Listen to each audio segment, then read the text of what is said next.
Elias Thorne stood in the center of the roaring void pit, lungs burning, the blood of a four-armed champion painting his boots.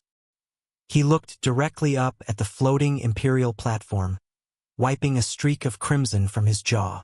The silence of thousands crashed down as he shouted, "I choose neither. What would you do if the ultimate reward was a betrayal of your own soul?" That same suffocating silence. Vorn had felt it pressing against his scales 3 hours ago, waiting in the subterranean staging tunnels that smelled faintly of ammonia and scorched sand. Vorn was just a scrubber, a low-caste civilian employed by the Obsidian hegemony to drag corpses and mop ichor from the fighting floor. He wasn't supposed to understand the politics of the brutal games above. He certainly wasn't supposed to make eye contact with the gladiators. He just knew the human wasn't supposed to win. Soul Alliance meat usually broke fast under the crushing artificial gravity of the combat sphere, their fragile bones snapping under the pressure of true warriors. But Thorne was entirely different. Vorn had watched from the subterranean grating as the humans systematically dismantled the arena's reigning brute over 40 grueling minutes. It had not been elegant. It had been a terrifying display of biological endurance.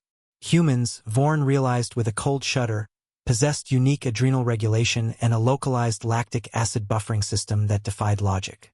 They didn't just ignore physical exhaustion.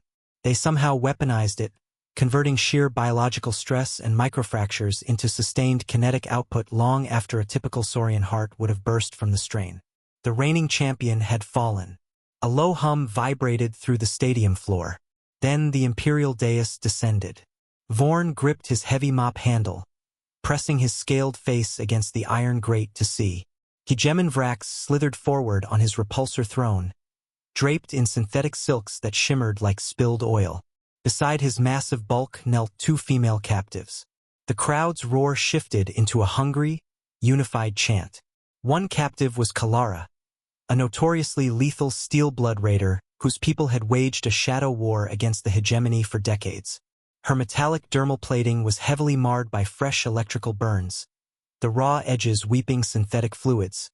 Yet her spine remained rigidly straight, her eyes promising violence to anyone who stepped too close. The other was Myra, a delicate Starscribe scholar dragged from the archive cities of the Collective. She was shivering violently in the harsh, unfiltered stadium light, her pale blue skin almost translucent, her hands clutching her knees as she tried to make herself as small as physically possible under the crushing weight of 100,000 cheering spectators. They were the ultimate prize, the legal, breathing reward for the undisputed victor, to be claimed as absolute property. Vorn watched the hegemon's talons lazily spin a magnetic restraint key. The small, silver cylinder caught the blinding stadium lights, flashing a sterile reflection across the blood-soaked sand. It was the master control mechanism for the heavy shock collars secured around the women's slender necks. Whoever held that tiny piece of metal held their existence. Thorne stood below. His chest heaved, which meant the trap was set. Vorn knew the rumors about the Code of Soul. The humans believed in autonomy. They despised chains. Vrax knew this too. The hegemon was forcing a public break.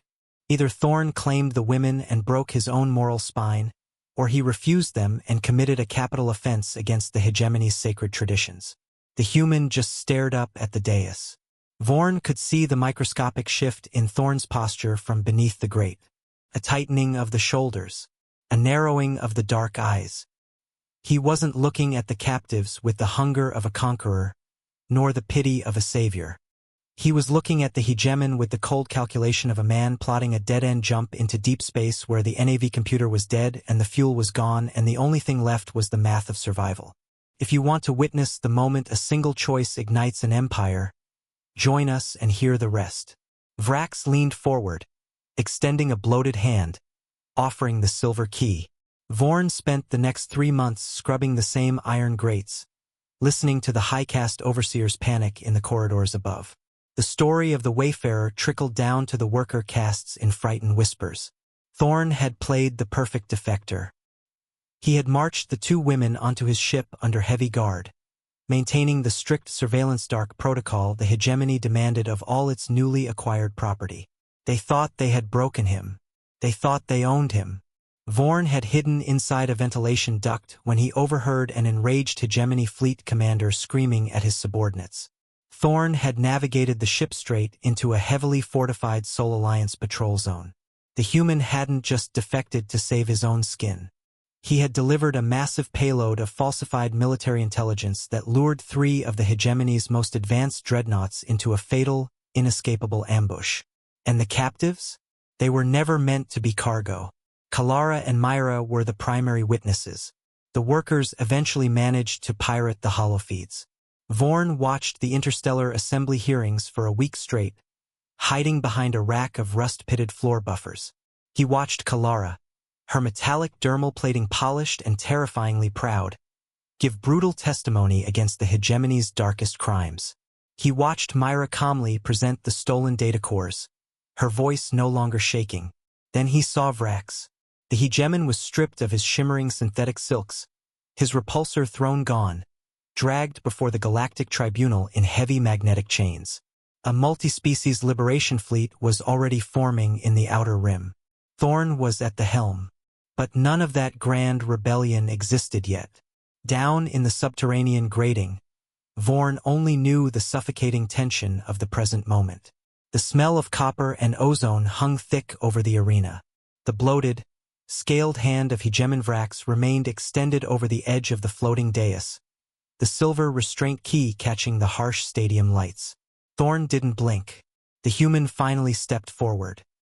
He reached out and closed his scarred, blood-stained fingers over the metal cylinder. A collective intake of breath sucked the air from 100,000 throats. The human had broken the code of soul. He had accepted the chains. "I choose neither as a prize." Thorn's voice boomed through the stadium's acoustic amplifiers. It was rough, exhausted, and completely steady. "I claim them as collateral, a trader's bargain. My intelligence for your protection." Silence. Vrax's cruel smile froze on his wide face. The hegemon had expected a broken man or a dead martyr. He hadn't expected a cold, strategic negotiation conducted in the center of a slaughterhouse. Kalara looked up at Thorn, her eyes burning with fresh, confused hatred. She clearly assumed she had just traded one monster for another. Myra simply squeezed her eyes shut, preparing for the electrical bite of the collar to activate. Thorn just slid the key into his pocket. He turned his back on the absolute ruler of the Obsidian hegemony.